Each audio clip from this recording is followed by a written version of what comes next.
I'm not appreciating it as much as I should. You're, I don't want to say hating on it. I'm critical. Yeah, exactly. No, I've definitely been critical. Now, this is not 1993 where you get on the air and you just run through the mechanics of the prior night's game, unless it's like a World Series game or something massive. But I do think that last night was very symbolic. I'm happy with the win. Don't get me wrong. Of course, I'm happy that they won. And yes, I realize that these last couple of years have been a lot of fun. But last night to me was very symbolic of what bothers me with the Knicks. Like, I know their record's good. I know the Knicks are good. And I know they won last night, but dude, you gave up almost 150 points to the Hawks, who just traded away DeAndre Hunter, who had just lost 10 of 14 coming into the game. And oh yeah, by the way, you didn't get the offensive rebound, which enabled the Hawks to have a clean look from the quarter, which if they bury at the gun, the Knicks would have lost. So I know that they're good. But they are not good enough, in my opinion, to be a champion. And that's where I'm at this point. Yeah, but here's the problem that I have with that. They're still one of the best teams in the league.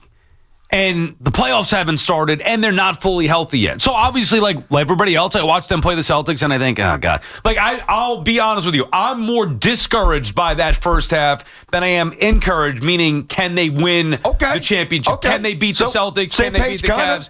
Well, no, not necessarily, because you've been critical or doubting them from the beginning, and now you're critical of them, where I'm waiting to see what happens when Mitchell Robinson comes back, what happens in the postseason, while also saying, okay, yeah, great, we're nitpicking, but they're still, like, if they're that bad, how do they have the fourth best record in the NBA, in the entire league? Because, this is going to sound like an excuse and just to kind of fit my argument, but it's true. The Knicks for a long time had the easiest schedule in the NBA.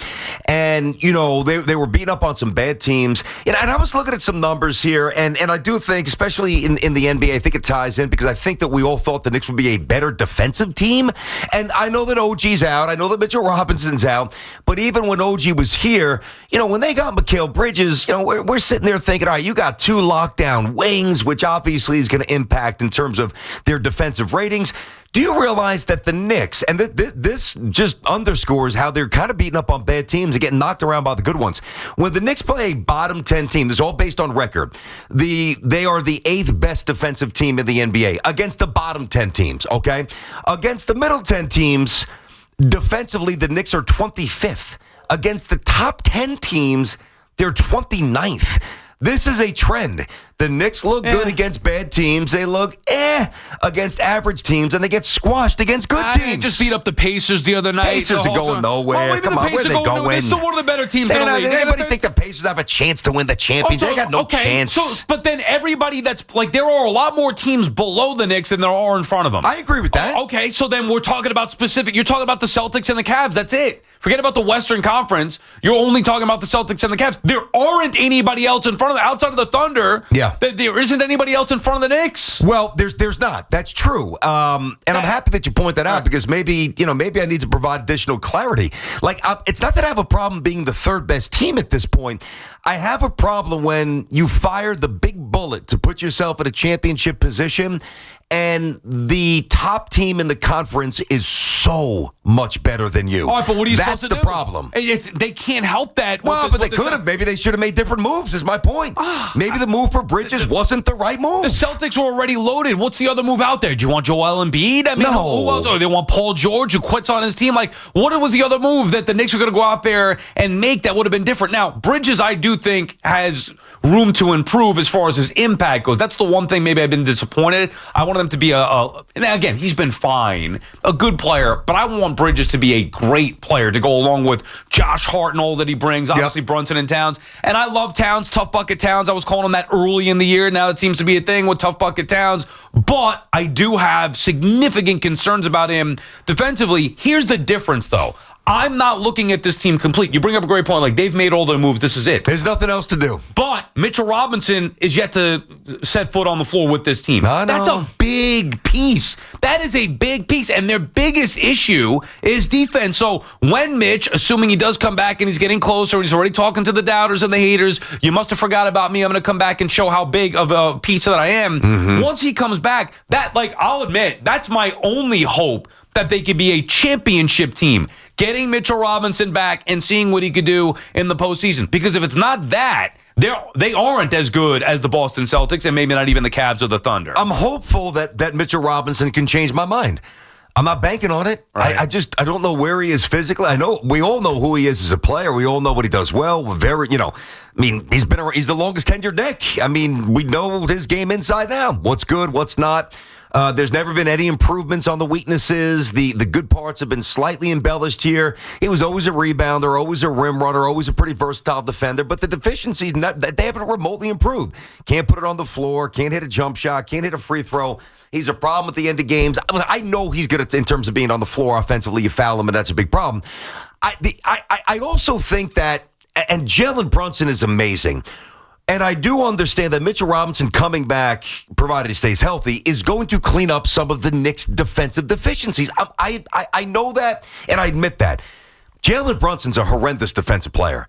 And if Mitchell Robinson comes back and is not quite the same bouncy athlete that he's been based on the surgeries, well, then that's a different problem, because now you've got obviously Brunson, who's a problem up top, and Karl-Anthony Towns, who's not a good defender in the middle. All right, but all that being said, right, those are the specifics of it. Don't you think, I mean, think about where we were. I know I'm a buzzkill. I admit it. I know. Well, think about I'm actually disappointed in myself. I hate that I'm saying this, but I got to tell you what I see, and I've watched every game. Think about where we were for 20-plus years with this franchise. They are doing something that they've only done, and what I said before, 3 times in the Pat Riley era since 91-92 with their record, and yet we're like, they're not a championship team. Like, you're going to go from, I guess not 0 to championship expectations, but, the Knicks went from absolutely nothing for so long to now it's, okay, well, they're not good enough to beat the Celtics or the top teams. Well, we don't even know that definitively yet because, A, they're not whole, and B,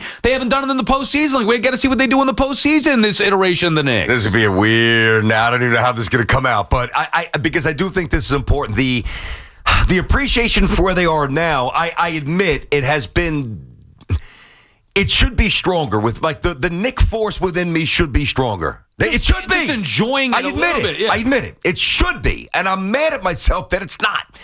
But to lean on the 18-ish, 20-ish years of this century and how bad they were as the reason to falsely elevate how I feel about this group is something I can't do, and I'll tell you why. Now, you're dating a girl, right? We're not going to use wives. We're going to use dating, all right? Because it's less intimate, right? Less personal. You're dating a girl.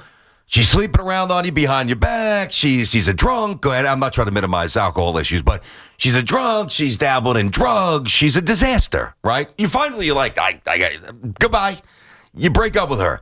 You have another girlfriend who is not sleeping around on you and is not abusing drugs. Again, weird analogy. I know. Yeah, where are you I have no idea. I don't know. I don't know. But she still does things that there's still things in her personality that tell you can't marry her. So yes, it's better than the last one who was a disaster, but is it optimal? The answer is no. Right, but you don't. And the Celtics are just a lot better. Oh, okay, but then so every year it's going to be, if you can't win the championship, it's a waste of time? No, and you know that I'm not built that way. You know that I appreciate the ride. I've said many times, and I don't want to contradict myself. I mean this. To me, and not that I've won a ton of I've won no championships outside of the Yankees, which I'm appreciative of, but none of my other teams ever win, ever. But to me, the elevation from morbid to competitive, I almost enjoy that more than the championship. Right, okay, like Parcells coming in and fixing the Jets. You don't like the championship or bust expectations, which is what it is kind of for the Knicks this year. But which is fair, right? You want to have that. I have those high expectations for the Mets. You were like that with the Mets. Oh, okay, fair enough. But it doesn't mean that you can't wait and see and enjoy the ride as it's going on. Like, we don't know, man. God, in the '90s, every year, if I was thinking about it logically, I would have said all those years in the 90s, well, there's no way they're going to beat Jordan anyway. Or, God, Akeem is going to be standing there again, like not going to be able to take him down. I wasn't thinking that. Every year going in, They gave a shot. They had a shot. They gave us a chance every single year. Now, obviously, they fell short every year, a couple times in the finals, a couple times in the semis, whatever you want to say. But every year, I felt like, all right, maybe this is the year. And just because right now, in the first half of a regular season, where their records aren't even that far apart, just because we've seen Boston, and they have the pedigree, they won it last year, of course, just because we've seen them look like the better team, doesn't mean that in a 7-game series come postseason with Mitchell Robinson, that this Knicks team can't beat them in a series or win the championship. I understand that. Somebody could twist an ankle on the opposition, throw the Cavaliers, although I do think getting DeAndre Hunter was a fantastic move. Again, my evaluation of these Knicks, this group, would be different if there was another move to make. But based on the cap restraints and based on the fact that the deadline's passed, obviously, based on the absence now of premium draft equity because they've used everything, I know that there's nothing else to do. And that worries me. And that also bothers me. And this is the team for 3 years. But I don't think they're good enough. But here's the thing. This is the first season of this team. I know. They're not whole, and it's one half, and they have one of the best records in the game. Like, those are 3 pretty significant things in their favor. Now, I'm not saying I think they're going to win the championship. I don't. And I was discouraged by the way that they looked. Even last night in that win, like giving up 140. Last night was disgusting. We're celebrating that win. That was gross. It is disgusting. So I'm with you there. And obviously deflating the way that they've looked against the Celtics. Whereas you watch the Celtics and you say, that is what a championship team looks like. So the Knicks have ways to go here. But they're in the conversation. They're in the fight. And the ball bounces one way in a postseason series. You never know. I'm not giving up. Plus, but I feel that way more in baseball. Yeah. I feel what you just said. I feel that.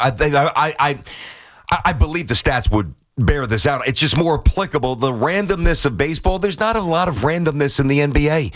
If you can't defend, I'm not saying something quirky can't happen, but if you're not a dominant defense, or at least a borderline elite defensive team, which the Knicks nowhere near are, they're nowhere near being right now, which is crazy. You're going to go home earlier than we want you to go home. Okay, but think about it this way. And I know that you're saying, well, they made their move. Last year, you weren't concerned. You, BT, you weren't concerned, and me neither, but I'm just going on with you here. Mm-hmm. You weren't concerned about what that move was going to be in season because you knew that it was going to potentially happen in the offseason. You were saying that ahead of everybody else. Okay. Correct. And we knew Randall likely wasn't going to come back. Like, we knew all those things. Mm-hmm. You still weren't sitting there saying, wow, they're not a championship team. If anybody, may have been saying that last year. Well, this could only go so far because they don't have Randall and Anunoby gets hurt. Like, there's a limit to where this Knicks team, even with DiVincenzo and Hartenstein, like where they could go. Yep. I let that impact my enjoyment of the team maybe, and you didn't. I want to know why this year, when they are better, statistically better, and have more of a legit chance, why you're not letting yourself, while you can say logically they're not the favorites or they're not going to win in your mind, but they have this year they actually have a shot, whereas last year they did not after all those injuries. That really is the crux of the matter right there. It's a great question. I'm happy you frame it that way. I'm contemplating it in real time. I want to make sure I give you the right answer. Not that I make something up, but I want to really. That's a great question, and it deserves a great answer. Last year, I was number one, I was just enjoying a really fun and beyond what my expectations were. So I think I start there. They were better than I thought on opening night, and by the time they got to mid-season and obviously the Sixers series before guys started dropping like flies, they were just better than I thought. So I was just innately enthusiastic about the moment, number one. Number two, I knew that they weren't complete, and I knew eventually a big-ticket move was coming. And I thought once that move came, they would look better than they look now. That's the answer. So they made their move, and you're not satisfied with how they look after making that big Correct. move. And the expectations, always expectations versus results. What I'm saying is the results are incomplete, and through the first half of the season, how many more games you want them to win? They have the 4th best record in the league. Yeah, I know. I'm not too wrapped up in the winning percentage. Yep. I'm wrapped up in the aesthetics of how they look every night. They just don't look the same. BT and Sal on the Fan. Our friends at Town Fair Tire remind you that at Town Fair Tire, you always get the guaranteed lowest price on name brand tires from Connecticut to Maine. Nobody beats Town Fair Tire. Nobody. Al is in Keyport. What's up, Al? Hold on. I'm butter and toast. I got you. The thing is, their defense is terrible. I mean, it's like the other day with the Celtics. They look pathetic, though. I mean, they're supposed to be defensive-orientated, Thibodeau and all that. Mm-hmm. The one time when Tatum broke Achua's ankles, he just stood at the foul line. He didn't even run out at him. I wouldn't let the guy play again if they didn't need him so bad. Nah, I think Achua's a real asset for this team. But you and I are pretty much saying the same thing, but I'm not going to start picking on Precious Achua. He's very good last night. He's a good role player.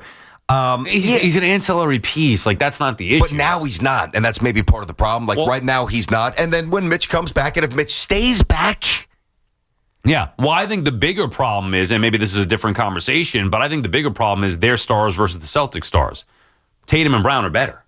End of story. Like, we love Jalen Brunson, and I love him, and I wouldn't trade him for anybody. Love him. But those two guys are better than Tatum and Brown are far better than Karl-Anthony Towns and Jalen Brunson. I mean, that's a fact. Yeah. I'm not here to push back on that. I really like Karl-Anthony Towns. I wish I loved him. I don't know why my mind does this, and I actually hate that it does. Like, I do watch sports and kind of peek ahead, like that's. But you do it like that's what we do for a living, and that's whatever. That's the way my mind works with sports.